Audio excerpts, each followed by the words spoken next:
बच्चा कंसीव होने का सर्वोत्तम समय कौन सा है, यानी कि उच्चतम ऐसा कौन सा टाइम है जिस टाइम पे गर्भधारण काफी आसानी से हो सकता है। आज की इस वीडियो में बिल्कुल ही सटीक सी जानकारी और शॉर्ट वीडियो रहेगी, काफी इंफॉर्मेटिव वीडियो है जो कि आपके लिए काफी जरूरी है। अगर आप प्रेगनेंसी कंसीव करना चाहती हैं तो इस बात का बिल्कुल अच्छी तरह से ख्याल रखें कि किस दिन आपको संबंध रखने से आपके गर्भधारण का सबसे बेहतरीन समय कौन सा है, क्योंकि अगर आपने इसको अगर ट्रैक कर लिया तो बाकी पूरे महीने अगर आपने रिलेशनशिप नहीं भी रखा तो भी आपकी प्रेगनेंसी कंसीव हो जाएगी। क्योंकि बहुत सारे कपल है जो कि बार बार लगातार बहुत ही बोझिल समझ के इस काम को करते हैं लेकिन फिर भी उनका कंसीव नहीं होता है। तो आपको कंसीव करने के लिए वो बेहतरीन दिनों को हमेशा से सिलेक्ट करना चाहिए जो कि आपकी प्रेगनेंसी के लिए जरूरी है। वो है आपका ओव्यूलेशन का दिन। ओव्यूलेशन को कैसे ट्रैक करेंगे आज इस वीडियो में सारी बातें समझेंगे। वीडियो काफी इन्फॉर्मेटिव है, प्लीज शुरू से लेकर लास्ट तक जरूर देखिएगा। नमस्कार दोस्तों, मेरा नाम हर्षिता वर्मा है और आपका मेरे चैनल ट्विंस माय वर्ल्ड पे बहुत बहुत स्वागत है। प्रेगनेंसी कंसीव करने के लिए सबसे ज्यादा जरूरी है कि महिलाएं अपने मेंस्ट्रुएशन साइकिल को नोटिस करें, यानी कि जो उनका पीरियड का समय है वो कितने से कितने दिन का चलता है।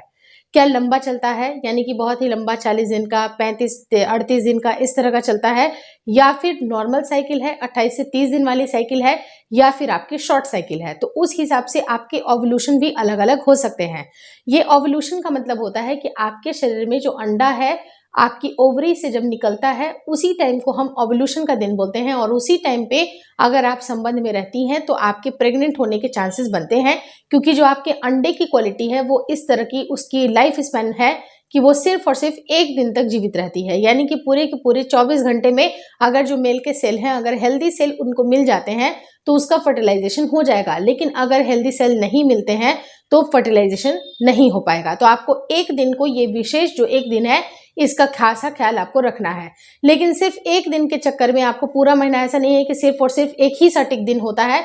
अगर आपको गर्भधारण करना है तो गर्भधारण का उच्चतम समय तब होता है जिस दिन आपका एक्सपेक्टेड ओव्यूलेशन, मान लीजिए कि अगर आपकी 28 से 30 दिन की पीरियड साइकिल है तो आप ये मान करके चलेंगी कि 13वें या 14वें दिन पे अंडा कभी भी आ सकता है। एक्सपेक्टेशन के हिसाब से कि 14वां दिन आप मान करके चलिए कि उस समय ओव्यूलेशन हो सकता है। लेकिन अगर आपको गर्भधारण करना है तो सिर्फ उसी दिन आपको ट्राई नहीं करना है, बल्कि उससे 4 दिन पहले से ट्राई करना है।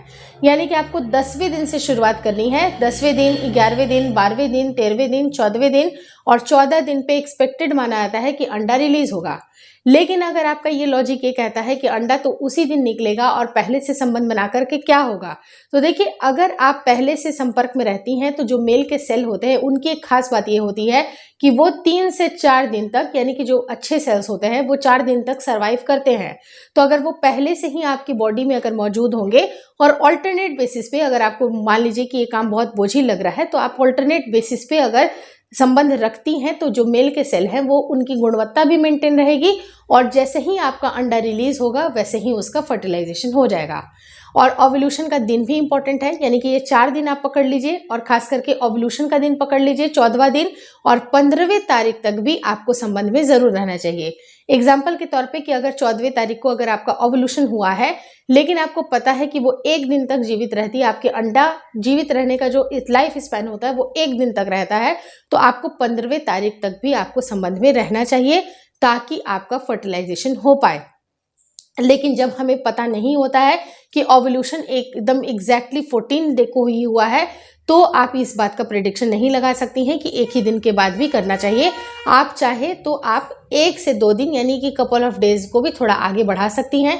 यानी कि ये जो 1 हफ्ता होता है ये हाईली इंपॉर्टेंट होता है, यानी कि 10वें दिन से लेके अगर आप शॉर्ट नहीं है तो 20वें दिन भी आप ट्राई कर सकती हैं। इससे भी आपके जल्दी से जल्दी गर्भ रुकने के चांसेस बनते हैं, क्योंकि ऑल्टरनेट बेसिस पे जब अगर आप संबंध बनाती हैं तो उससे जो मेल के सेल्स होते हैं उनकी गुणवत्ता भी अच्छी बनी रहती है। एक रिसर्च द्वारा पाया गया था कि जो भी पुरुष लगातार बार बार संबंध में रहते हैं तो उनकी जो क्वालिटी होती है काउंट के टर्म्स में या मोबिलिटी के टर्म्स में तो उतनी बेहतर नहीं होती है, जबकि जो पुरुष 1 दिन छोड़ के 1 दिन अगर संबंध में रहते हैं या 2 से 3 दिन का एब्सटिनेंस रखते हैं उनके सेल्स की जो काउंट है वो भी काफी अच्छी बनती है, और उनकी गुणवत्ता मोबिलिटी के रूप में, यानी कि जितने गतिमान अगर सेल्स होंगे वो जल्दी से जल्दी आपके एग को फर्टिलाइज कर पाएंगे। तो ज़रूरी है कि आप 1 से 2 दिन अगर एब्सटेनेंस रखती हैं तो वो भी अच्छा है, लेकिन अगर आपका फर्टाइल विंडो चल रहा है तो आप कोशिश करें कि 1 दिन छोड़ के 1 दिन आपको संबंध में रहना है। ये सारी की सारी जानकारियां बहुत ही सटीक रूप से, बहुत ही ईजी लैंग्वेज में मैंने आपको समझाई है। स्टिल अगर कोई भी कंफ्यूजन रहती है मन में तो आप मुझे कमेंट करके ज़रूर बताएं कि आपका ओव्यूलेशन डे कैसे आपको पता करें। ओव्यूलेशन डे पता करने का एक ईजी सा तरीका ये भी होता है कि मार्केट में आप ओव्यूलेशन टेस्ट किट खरीद लीजिए। उसमें आपको डबल लाइन दिखाई देती है, यानी कि आपकी बॉडी ओव्यूलेट कर रही है, आपके शरीर से अंडा रिलीज होने वाला है और उसी टाइम पे आपको संपर्क रखना है। अगर आप बार बार ऐसा लगता है कि नहीं हर महीने ओव्यूलेशन टेस्ट किट खरीदना भी थोड़ा पॉसिबल नहीं है, तो इससे बेहतर है कि आप अपने संकेतों को समझें। आपकी बॉडी संकेत देती है, लगातार संकेत देती है, और संकेत इतने क्लियर होते हैं जो कि काफ़ी इजीली समझ में आ जाती हैं। जैसे कि आपको ओव्यूलेशन के दिनों में आपको कुछ ऐसे डिस्चार्ज आएंगे जो कि बिल्कुल चिपचिपे से होते हैं, थोड़ा उनके जो कंसिस्टेंसी होती है उनमें आपको चिपचिपाहट लगेगी, क्योंकि उसकी पीएच इस तरह की मेंटेन्ड होती है जो कि मेल के सेल के लिए काफ़ी फेवरेबल होती है। अगर आप अपने जो डिस्चार्ज होते हैं, म्यूकस के डिस्चार्ज को अगर आपने स्ट्रेच करके देखा तो आपको एक तार सी बनती हुई भी नजर आती है, जो कि मेल के सेल के लिए काफ़ी इजी हो जाता है कि वो जल्दी से जल्दी फैल्लोपियन ट्यूब तक पहुंच करके आपके अंडे को फर्टिलाइज कर पाए। तो आपको ये सारे पॉइंट्स को ध्यान में रखना है और अपनी पर्सनल हाइजीन को भी अच्छा मेंटेन करना है, क्योंकि जिन महिलाओं के पर्सनल हाइजीन अगर अच्छे से मेंटेन नहीं होते हैं, उनकी अगर पीएच की गड़बड़ होती है तो आपको सेल्स के जितने भी आपके जो सेल्स हैं जो सब सारे के सारे डेड हो जाते हैं। तो सही टाइम पे संबंध बनाना भी ज़रूरी है। कुछ महिलाओं के पर्सनल हाइजीन इतने खराब होते हैं, बहुत सारे ऐसे भी संकेत आते हैं जैसे कि उनको यूटीआई हो जाती है, और जिन महिलाओं की अच्छी तरह से हाइजीन मेंटेन नहीं होती हैं, लगातार बार बार उनको यूटीआई की समस्या होती है, उन महिलाओं को ये चांसेस देखे जाते हैं कि उनका गर्भधारण रुकने में भी काफ़ी दिक्कतें आती हैं। अब जैसे कि उनके जो सेल्स हैं, जो मेल के सेल हैं, अगर आउटर ही साइड में सारे के सारे डेड हो जाएंगे तो अंदरूनी अंगों में आने का उनको मौका ही नहीं मिलता है, जिसकी वजह से उनका फर्टिलाइजेशन नहीं हो पाता है। तो अपने पूरे की पूरी बॉडी का आपको ध्यान रखना है, पर्सनल हाइजीन को भी अच्छा मेंटेन करना है, जिससे कि आपको इन्फेक्शन के चांसेस ना लगे। अब जैसे कि अगर आप कॉटन पैंटीज का इस्तेमाल कर रही हैं, पानी से अच्छी तरह से अपने प्राइवेट पार्ट को साफ कर रही हैं, इंटीमेशन के बाद भी और पहले भी अगर क्लीनलीनेस का ध्यान रखती हैं, तो आपकी इन्फेक्शन बहुत ही चांसेस कम होते हैं कि आपको इन्फेक्शन लगे।